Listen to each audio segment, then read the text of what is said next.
Al Tablero con Fray Nelson. La conciencia de la dignidad humana supone indudablemente una lucha. Significa oponerse a tantas formas de agresividad y de violencia. Y cuando hablamos de una lucha, tenemos que preguntarnos en dónde empieza ese combate. La respuesta es en la infancia y en la juventud. Allí, en el colegio, en el vecindario, en el hogar mismo, con mucha frecuencia se siembran las primeras semillas de agresión y de explotación y de aprovechamiento del otro. Por eso, si queremos una sociedad donde se respete la vida humana, necesitamos empezar por atacar esas semillas de agresión y de matoneo. Bienvenidos al Tablero con Fray Nelson. En la clase de hoy, el matoneo y otras formas de injusticia. Hemos querido dedicar esta 9ª temporada de Al Tablero con Fray Nelson, aquí en Cristovisión, a la defensa de la vida humana. Y nos hemos dado cuenta de una cosa: la primera línea de defensa de la vida humana no son las leyes. Hay que trabajar, hay que luchar por un sistema legal que apoye la vida humana desde su concepción hasta su desenlace natural. Hay que trabajar por eso. Pero al mismo tiempo, hay que entender que la primera línea de defensa de la vida humana no son las leyes. La primera línea de defensa son las convicciones. Y yo quisiera que empezáramos nuestro programa de hoy haciendo una clara distinción entre esas dos realidades, las leyes y las convicciones. Las leyes son aquellas piezas legislativas que después de larga discusión resultan aprobadas o desechadas en los parlamentos.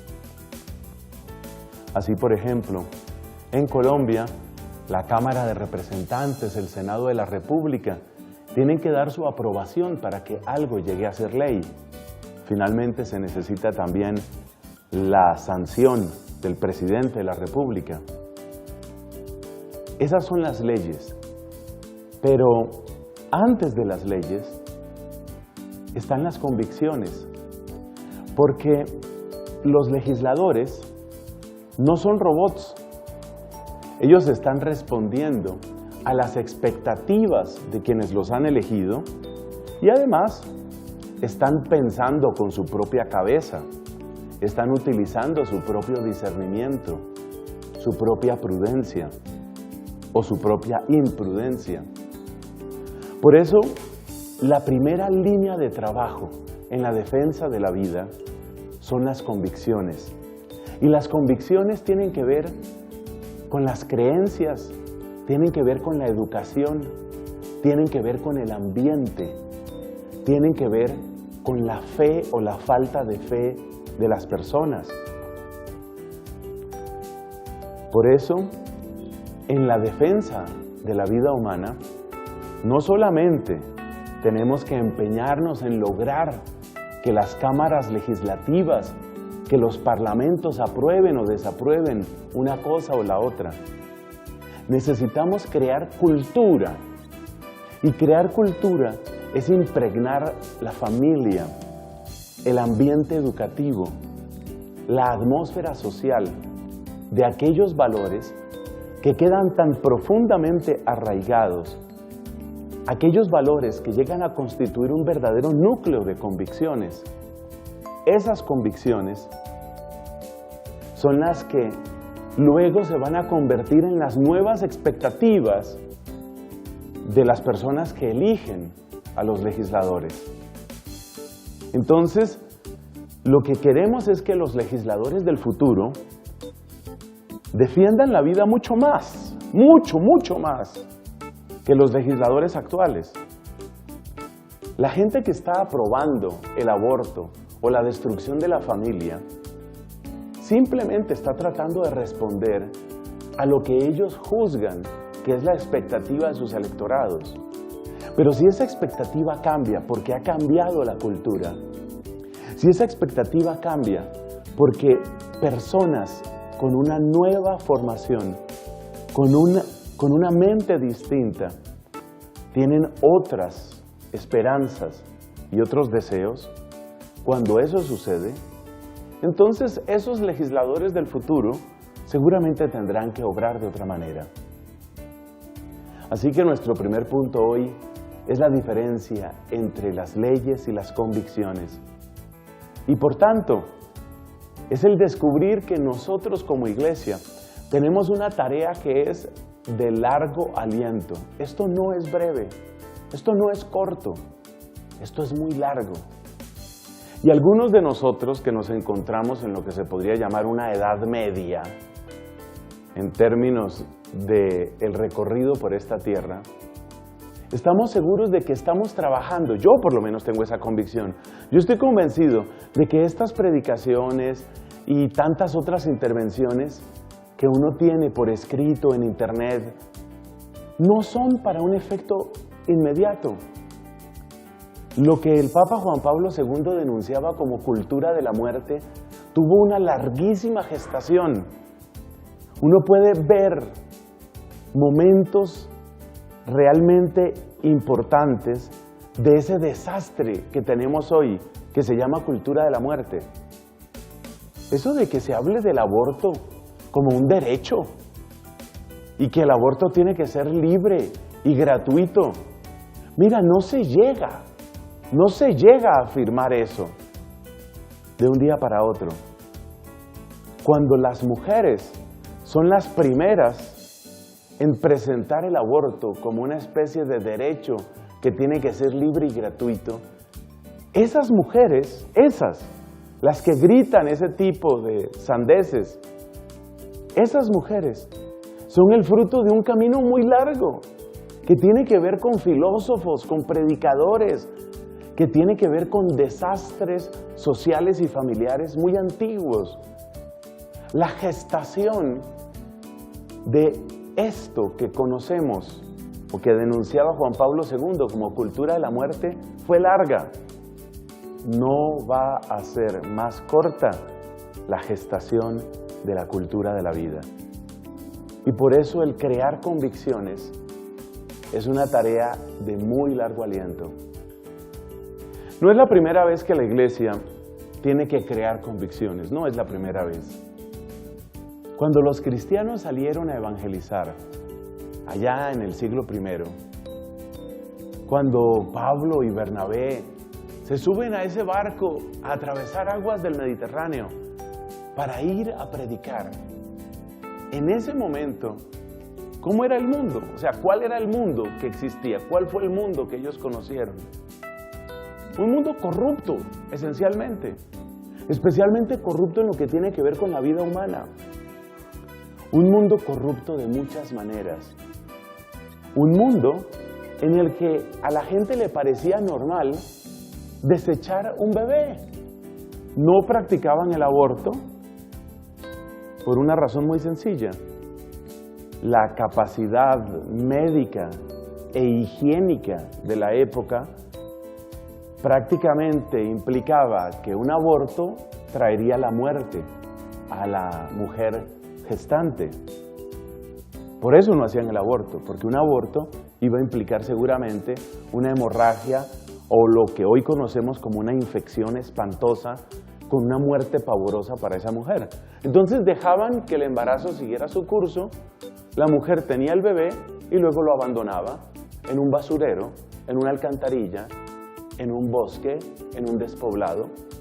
Lo dejaba ahí para que se muriera de hambre, de sed. Ese fue el mundo que conocieron los cristianos. Un mundo donde la homosexualidad, especialmente con adolescentes, lo que se llama la efebofilia, era practicada rutinariamente, era lo más normal. En el interior de los hogares se veía como la cosa más normal. Había esclavos. En muchas familias del mundo grecorromano había esclavos que tenían como parte de su tarea ayudar en esa especie de iniciación sexual, que por supuesto era una corrupción pavorosa, especialmente para los varones. Ese fue el mundo de los cristianos. Ahí fue donde empezaron a predicar. Y ellos no empezaron por decir, mira, tenemos que cambiar las leyes del Imperio Romano. Ellos empezaron a crear comunidades. Y cuando en una comunidad una persona escucha el Evangelio de Jesús, y cuando en una comunidad una persona conoce el amor de Dios, y cuando en una comunidad una persona sabe lo que vale la sangre de Cristo, y sabe que esa sangre es por el perdón de sus pecados, entonces la persona empieza a valorar su cuerpo. Y cuando una persona empieza a valorar su cuerpo y su vida, entonces también valora el cuerpo del otro. Entonces ya sabe que ese bebé que lleva en el vientre no es simplemente una cosa de la que hay que deshacerse. Es que el lenguaje que hoy se utiliza, por ejemplo, en términos del aborto, no es un lenguaje muy distinto del que tenían aquellos paganos en el siglo I. Mira, la Iglesia Católica ya ha vivido esto antes. No tenemos que espantarnos, no tenemos que asustarnos, no tenemos que retroceder. Esto ya lo hemos vivido. Esta pelea ya la hemos dado. Simplemente hay que aprender de cómo se dio en el pasado. ¿Qué hicieron los cristianos para quitar la esclavitud? ¿Qué hicieron los cristianos para superar esa escandalosa propagación del divorcio y de todo tipo de desórdenes en la familia, especialmente desórdenes sexuales? ¿Qué hicieron para vencer eso? Crear comunidades. Allí donde la gente descubre lo que vale el cuerpo humano, la mujer sabe que no es un juguete. Y ahí entiende que ella y el cuerpo de él, del hombre, no son entretenimiento. Imagínate en ese mundo pagano. Imagínate lo que siente una persona de esas que desde temprana edad ha visto su cuerpo y su sexo como entretenimiento. Imagínate lo que siente el día en el que, bueno, vamos a leer una carta que nos ha enviado el hermano Pablo. San Pablo. Vamos a leer la carta que nos ha enviado. A ver, ¿qué dice? ¿Qué dice esta vez? A ver, siéntense todos. Vamos a escuchar la carta que nos mandó Pablo. Y empieza Pablo a contar y a decir cosas y cosas. Y por ahí en una parte dice, el cuerpo de ustedes es templo del Espíritu. El día que la persona oye eso y entiende un poquito de lo que es un templo y un poquito de lo que es el Espíritu Santo, ese día se le acaban las ganas de jugar con su cuerpo. Y ese día entiende que no tiene una cosa en la matriz, tiene un ser humano. Y ahí se acabó el infanticidio y ahí se acabó ese modo de desprecio a la vida humana. Quedémonos por el momento con eso, pero viene un obstáculo inmediatamente. ¿Cómo estamos educando? ¿Y qué está sucediendo? Lamentablemente hay terribles semillas de injusticia y de violencia que entran desde temprana edad en la vida de la gente. Y aquí hay que hablar de una palabra que se ha puesto de moda, el matoneo. ¿Sabes lo que es el matoneo? Es un poderoso medio de antieducación que termina por convencer a la gente de que la violencia, la agresión y la imposición del propio yo son la única ley que realmente cuenta. Pues frente a una cultura del matoneo, necesitamos una cultura distinta. Sobre eso vamos a hablar en unos instantes. Ya regresamos con Al Tablero con Fray Nelson. Seguimos con Al Tablero con Fray Nelson. Sí, amigos, estamos llegando al final de la 9ª temporada de Al Tablero con Fray Nelson. Ya son bastante más de 100 programas, bendito sea Dios. Más de 100, mucho más de 100 programas. Las opiniones de ustedes nos interesan. Sus preguntas nos orientan. ¿Hacia dónde debe dirigirse esta barca que se llama Al Tablero con Fray Nelson? Escríbanos por favor a esta dirección. Fíjate, es el nombre del programa. Al Tablero con Fray Nelson, así todo seguido, @cristovision.org. Esta dirección que está abajo es para que te enviemos a tu buzón evangelización católica todos los días, amigos@fraynelson.com. sugerencias, comentarios, voces de ánimo sobre este programa, la primera dirección al tablero con Fray Nelson, @cristovision.org, y para recibir en tu buzón evangelización católica, amigos @fraynelson.com. Que Dios te bendiga.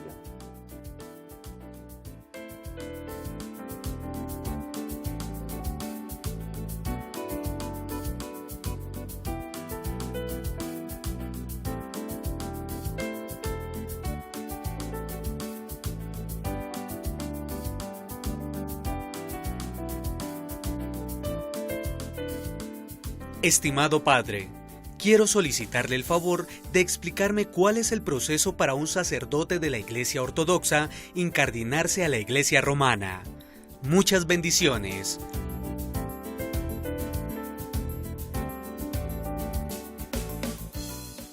Padre, me gusta mucho su programa. Pienso que usted nos enseña a defender nuestra fe. Yo tengo que defenderme de los protestantes de mi familia constantemente. Además me atacan con la famosa idolatría a la Virgen y también confundiendo a mis hijos. Dios lo bendiga y gracias. Margarita Romano.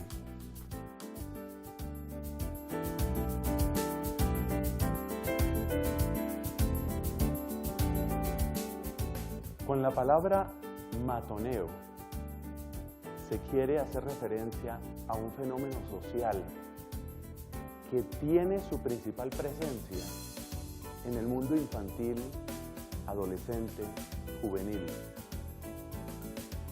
En muchos países se utiliza la palabra matón para indicar a aquella persona que a través de la agresión, a través de la violencia verbal o incluso física, asegura una cierta posición dentro de un círculo social. El caso típico es el jefe de una pandilla. A través de su postura corporal, a través de su lenguaje, a través de sus insultos, está diciendo: yo soy el que manda aquí.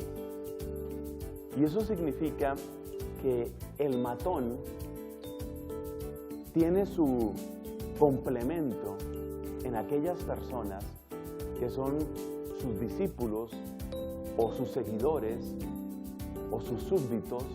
Todo eso se confunde. Es un modo primitivo de poder, un modo primitivo de autoridad que se instaura a través del miedo y que usualmente se sostiene también a través del mismo miedo. En inglés se utiliza la palabra bullying, porque B-U-L-L, bull, es un toro, y el bullying es algo así como la persona que actúa como el toro, que ataca y que aplasta. Es la misma idea del matón. Por eso se suele traducir bullying con matoneo. Lo más grave de este fenómeno es que sucede por debajo del radar de las instituciones educativas, por debajo del radar de las instituciones de la iglesia, por debajo de la percepción y del radar de los padres de familia. Es una tortura silenciosa que muchos niños y que muchas niñas padecen. Pero aún peor que eso, es una escuela de violencia, es una escuela de imposición del propio capricho y del propio interés. Y por consiguiente, no es solamente un fenómeno que quede circunscrito a la infancia, sino que corrompe las bases mismas del sistema moral que luego va a acompañar a esas personas.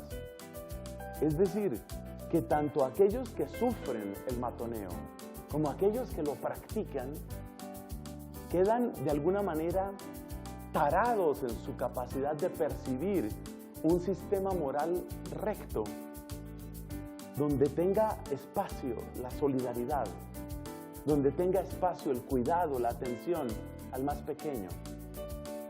La persona que ha padecido matoneo recibe junto con esas agresiones una especie de avalancha que despedaza los cimientos de sus convicciones morales. Porque la persona que ha sido agredida, insultada, humillada, amenazada, sin que pase nada, aprende que eso es el mundo. Es decir, que finalmente no hay nadie a quien le interese que tú sufres, no hay nadie a quien le interese que tú estás siendo maltratado o abusado. Y esto es muy grave porque cuando una persona crece con la convicción de que en realidad no hay nadie que pueda realmente apoyar, sostener, defender, pues ya te imaginarás cómo obra esa persona cuando le llega su propia oportunidad. Entonces quiere decir que también yo tengo que repetir el mismo esquema. Y como sacerdotes encontramos muchas veces esta situación. Los hijos de padres abusadores tienden a ser padres abusadores.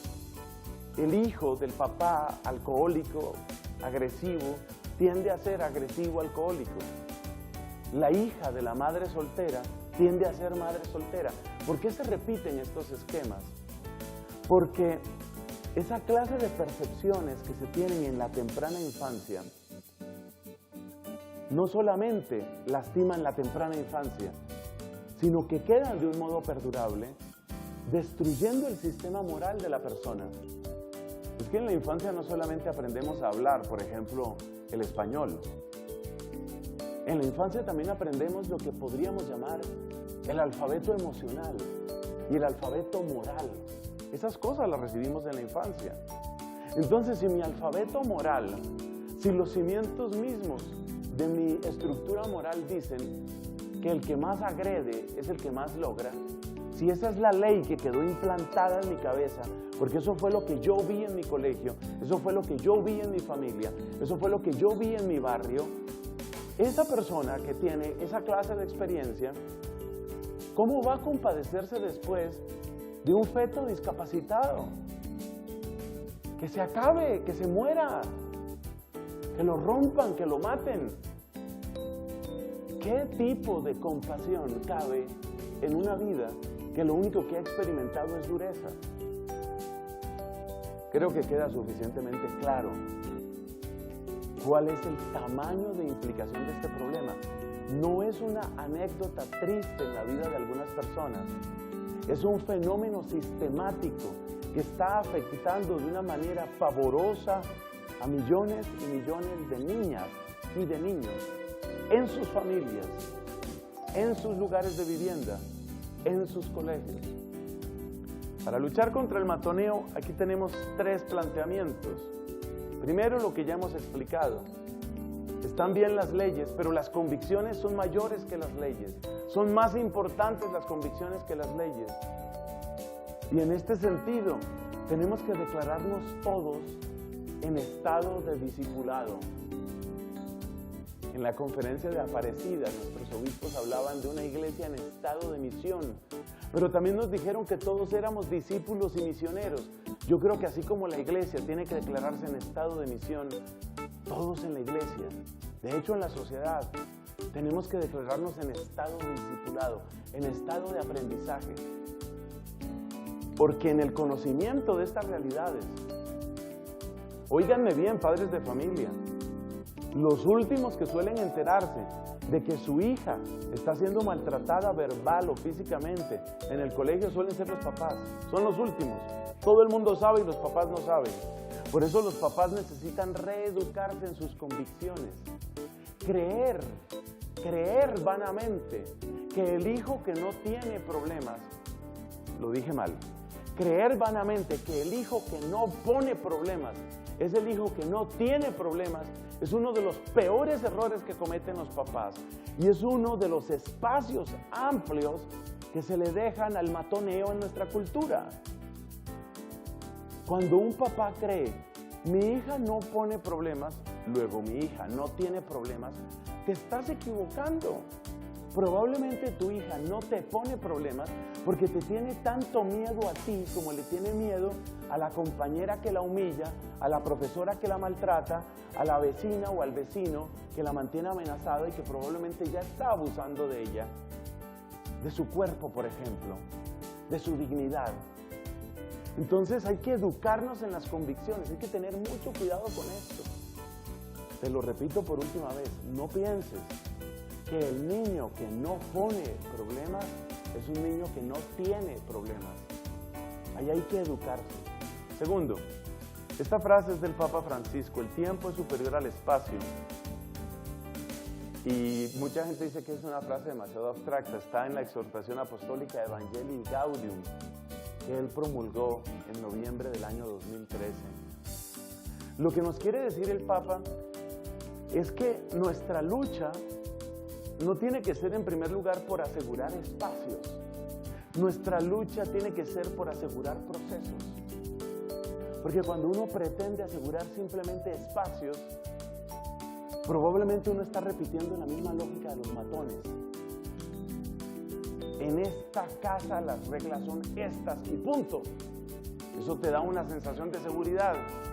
Te da la impresión de que tu casa es un espacio libre de problemas. Pero ¿cómo están los procesos de maduración, de diálogo, de dolor, de temor? El Papa nos invita a quitar la arrogancia de los que pretenden asegurar espacios inmaculados y a entrar todos en procesos en los que reconocemos que necesitamos educarnos y aprender. Y por último, hay que creer que la escucha es mayor que la agresión. Como tengo un hermano que es psicólogo y tengo muchos amigos psicólogos y pedagogos, y en mi propia comunidad, bendito sea Dios, también hay una gran dedicación a la educación. Puedo decir que he estado rodeado de esta experiencia. El niño que agrede, el niño que permite ser agredido, necesitan en primer lugar ser escuchados. Una agresión es algo antinatural. Una agresión es la consecuencia de algo. Entonces, ¿qué hay detrás del niño agresor? Muchas veces hay una familia marcada por la violencia. ¿Qué hay detrás de una agresión? No es simplemente decir, con mi hijo no se meta. Hay que ver qué está sucediendo en esa historia. ¿Qué está sucediendo en el corazón y en la vida del niño que permite ser agredido? ¿Qué está sucediendo en la niña que permite que la traten de cualquier manera? Muchas chiquitas permiten humillaciones y permiten maltratos porque están tratando de lograr alguna aceptación en un grupo de amigas. Algunas no quieren quedarse sin ese grupo de amigas, incluso si hay maltrato, incluso si hay burla.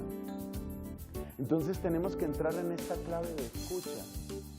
Y por eso, estos últimos segundos de nuestro programa son para recordar a todos, pero especialmente a los educadores, especialmente a los padres de familia. Acuérdate de que ser papá es una vocación. La gente habla de la vocación religiosa, la vocación sacerdotal, una vocación heroica. Tal vez sí. Me imagino que si el sacerdote vive a plenitud su sacerdocio, efectivamente eso es heroico en cierto sentido. Pero no es menos heroico el papá que con todas las responsabilidades y tareas que tiene, sabe escuchar y abre espacios de verdadero afecto, de verdadera empatía, donde sus hijos y también otras personas pueden encontrar un modo, un camino para ser escuchados. Si esta línea ayuda a que disminuya la cultura de la agresión, habremos logrado nuestro cometido. Que Dios nos bendiga y que la cultura de la vida triunfe sobre las fuerzas de la muerte.